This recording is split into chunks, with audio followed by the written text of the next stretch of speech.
ನಮಸ್ತೆ ವೀಕ್ಷಕರೇ, welcome to ಖುಷಿ ಕಿಚನ್ ಚಾನಲ್.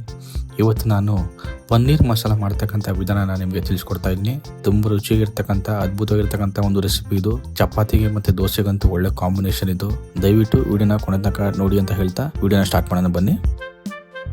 ಮೊದಲಿಗೆ ವೀಕ್ಷಕ, ನಾವಿಲ್ಲಿ 200 ಗ್ರಾಮ್ ಅಷ್ಟು ಪನ್ನೀರನ್ನ ತಗೊಂಡಿದ್ದೀವಿ ಇಲ್ಲಿ. ಹಾಗೆ 3 ಈರುಳ್ಳಿನ ನಾವು ಈ ರೀತಿ ಚಿಕ್ಕದಾಗಿ ಕಟ್ ಮಾಡ್ಕೋಬೇಕಾಗುತ್ತೆ. ಹಾಗೆ ಸ್ವಲ್ಪ ಕೊತ್ತಂಬರಿ ಸೊಪ್ಪು ಮತ್ತೆ ಖಾರಕ್ಕೆ ತಕ್ಕಂತೆ ಹಸಿಮೆಣಸಿನಕಾಯಿ ತಗೋಬೇಕಾಗುತ್ತೆ.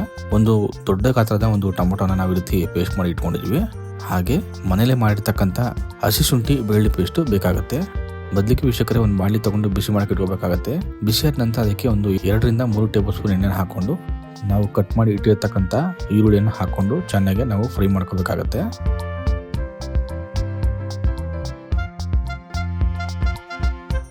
ನೋಡಿ, ಈ ರೀತಿ ಆಗುವಾಗ ನಾವು ಇದನ್ನ ಫ್ರೈ ಮಾಡ್ಕೋಬೇಕಾಗುತ್ತೆ ವೀಕ್ಷಕರೇ. ಇದಾದ ನಂತರ ಟೊಮೊಟೊ ಪೇಸ್ಟ್ ಹಾಕೊಂಡು ನಾವು ಮತ್ತೆ ನೀಟಾಗಿ ಫ್ರೈ ಮಾಡ್ಕೋಬೇಕಾಗತ್ತೆ. ಅದು ಹಸಿ ಸ್ಮೆಲ್ ಎಲ್ಲ ಹೋಗಬೇಕು, ಅಲ್ಲಿವರೆಗೂ ನಾವು ನೀಟಾಗಿ ಫ್ರೈ ಮಾಡ್ಕೋಬೇಕಾಗತ್ತೆ.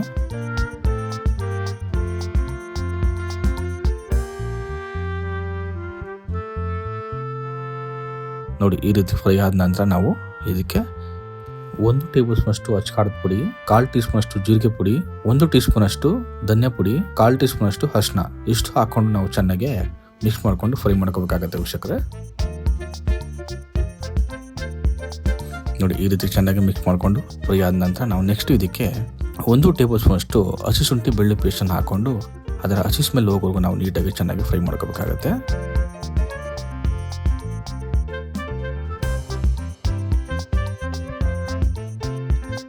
ನೋಡಿ, ಈ ರೀತಿ ಚೆನ್ನಾಗಿ ಫ್ರೈ ಆಗಬೇಕು. ಇದಾದ ನಂತರ ನಾವು 2 ಟೇಬಲ್ ಸ್ಪೂನ್ ಅಷ್ಟು ಮೊಸರು ಹಾಕೊಂಡು ನಾವು ಚೆನ್ನಾಗಿ ಇದನ್ನ ಮಿಕ್ಸ್ ಮಾಡ್ಕೋಬೇಕಾಗುತ್ತೆ ವೀಕ್ಷಕರೇ. ಇದು ಮೊಸರು ಹಾಕೋದ್ರೆ ಒಂದು ಒಳ್ಳೆ ಟೇಸ್ಟ್ ಬರೋದು ನಿಮಗೆ.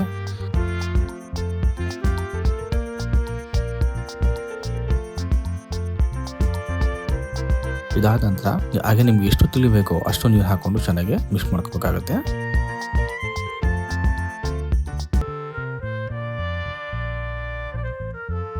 ನೋಡಿ, ಈ ರೀತಿ ಮಿಕ್ಸ್ ಆದ ನಂತರ ನಾವು ಇದನ್ನ ಚೆನ್ನಾಗಿ ಕುದಿಯೋದಕ್ಕೆ ಬಿಡಬೇಕಾಗತ್ತೆ.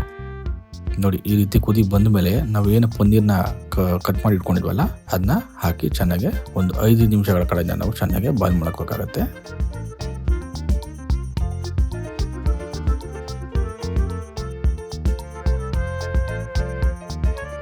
ನೋಡಿ, ಈ ರೀತಿ ಬಾಯ್ಲ್ ಆಗಬೇಕು. ಇದು ಬಾಯ್ಲ್ ಈ ಸಮಯದಲ್ಲಿ ನಾವು ಇದಕ್ಕೆ ಹಸಿಮೆಣಸಿನಕಾಯಿನ ಹಾಕೊಂಡು ಚೆನ್ನಾಗಿ ಮಿಕ್ಸ್ ಮಾಡ್ಕೋಬೇಕಾಗತ್ತೆ. ಕೊನೆಯದಾಗಿ ವೀಕ್ಷಕರೇ, ಇದಕ್ಕೆ 1 ಟೀ ಸ್ಪೂನ್ ಅಷ್ಟು ಗರಂ ಮಸಾಲ ಹಾಕೊಂಡು ಚೆನ್ನಾಗಿ ಮಿಕ್ಸ್ ಮಾಡ್ಕೊಳ್ಳಿ. ಮಿಕ್ಸ್ ಆದ ನಂತರ ಇದಕ್ಕೆ ಸ್ವಲ್ಪ ಕೊತ್ತಂಬರಿ ಸೊಪ್ಪು ದೋಸ್ಬಿಟ್ಟು ಮಿಕ್ಸ್ ಮಾಡಿ ಸ್ವಲ್ಪ ಹೊತ್ತು ಕುದಿಸ್ಬಿಟ್ರೆ ಪನ್ನೀರ್ ಮಸಾಲ ರೆಡಿ ಆಗುತ್ತೆ ವೀಕ್ಷಕರೇ. ತುಂಬ ರುಚಿಯಾಗಿ ಮತ್ತು ಅದ್ಭುತವಾಗಿ ಬಂದಿದೆ ವೀಕ್ಷಕರೇ.